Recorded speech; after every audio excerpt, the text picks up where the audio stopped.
In this video, I'm going to demonstrate to you how I handle my long lines. I see people struggle with this a lot in my group classes and private sessions, so I wanted to make a video. Even though I do teach this in person, sometimes I think it's hard for people to remember everything I say. So here's a video just for you guys. I generally use a 15-foot line. The reason I like to use long lines, or the exercises I like to use long lines for, are things like long distance stuff. So long distance recalls, long distance stays, sending the dog to the mat from a long distance away. Long lines are really handy for stuff like that. It gives you control while also giving you distance, which is a challenge to training. So we definitely want to be increasing the challenges in order to progress our dog's training. So long lines help with that.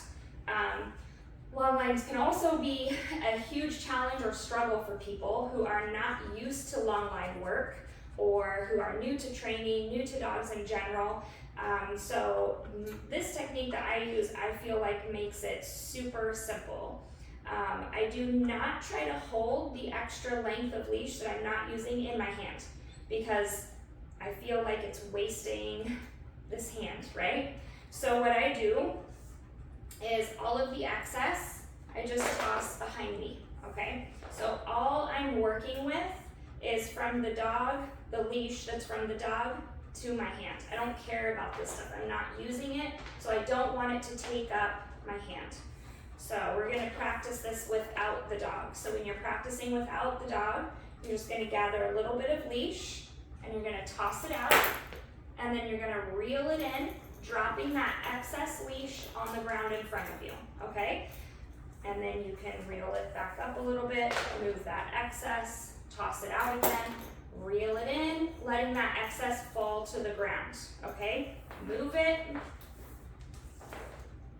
toss it, reel it in, just like this, okay? So reeling it in, we're gonna pretend like we're practicing the recall. So as we're reeling it in because the dog is coming to us. So we want to gather up as the dog returns. We want to gather up that excess leash so that once the dog is here, we still have control. The dog can't say peace out and run away like he can if we don't gather up the line, especially if recall work is new to you and your dog, or if your dog's not very consistent or reliable.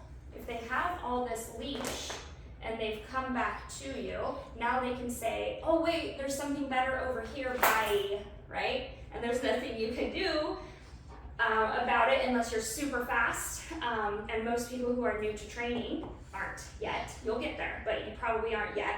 So your dog is able to leave you to go see better things before you even have a chance to react. So by gathering in that line, if your dog sees a bunny, guess what you can't do? You can't take off to go see that bunny because you have control.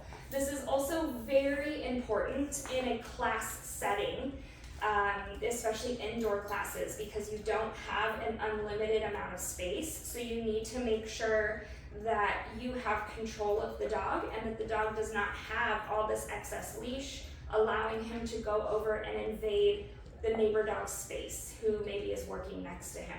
So again, practice this without your dog, and then add your dog, all right? My helper is very lazy today.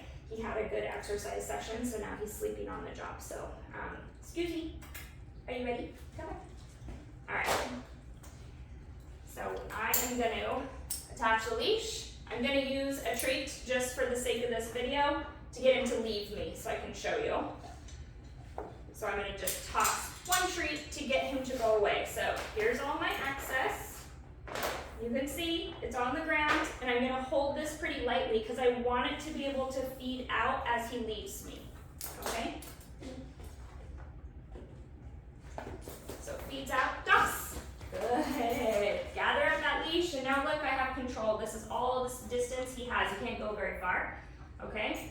So again, we're leaving that excess on the floor or on the ground, letting that leash go out, toss. Good. Reel it in, and you have control. I have a lot of people who get really concerned when the line gets wrapped around legs, okay? and they'll stop the whole process of the recall or whatever skill they're working on just because of this. Or we see dogs that if they feel this at all while they're moving, they panic, they spin around, they tie themselves up, and it's just kind of a nightmare, right? So when I'm working with my dogs and the leash gets tangled, twisted, whatever, of course I want to make sure that it's not tight. I don't want any injuries, but I want my dog to not panic about this. And the only way we teach them that it's not a big deal is by allowing them to go through it and learning that it's not a big deal. So when I'm working recall, as you saw, he comes back to me, he gets tangled. I don't stop what I'm doing to untangle the leash.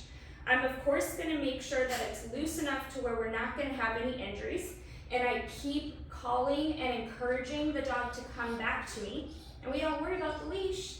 And then once he's to me, what I like to do is teach them how to walk out of it. Okay, so then I give excess leash, and I'll move him, direct him, so that boom, he just walked out of it, was no big deal. Okay, so that is also one of the challenges of long line work is, yes, it's going to get tangled. That's okay. There are steps we can take to teach our dogs that it's nothing to panic about, as well as teaching us that it's nothing to panic about. Now, of course, if your dog is freaking out and wrapping himself up and it's very obviously going nowhere good very quickly, then yes, please, by all means, stop what you're doing. Give leash so that it loosens. Try to remain calm. Either go to the dog calmly or encourage the dog to come to you calmly. So of course there's scenarios where yes, we do need to stop what we're doing to untangle the dog, but the majority of times when I see dogs panicking and owners panicking are not those scenarios. So it might not be a bad idea to actually intentionally try to get the leash in between their front leg or in between the back leg so that you can learn, how do I walk my dog out of this? Or how do I show my dog that this is okay, he's not in danger, everything's gonna be all right. So again, it's all about the more you use it and the more you practice, the more comfortable you're both going to get with it. If you have any questions, please don't hesitate to ask. I hope this was helpful. Thanks, guys.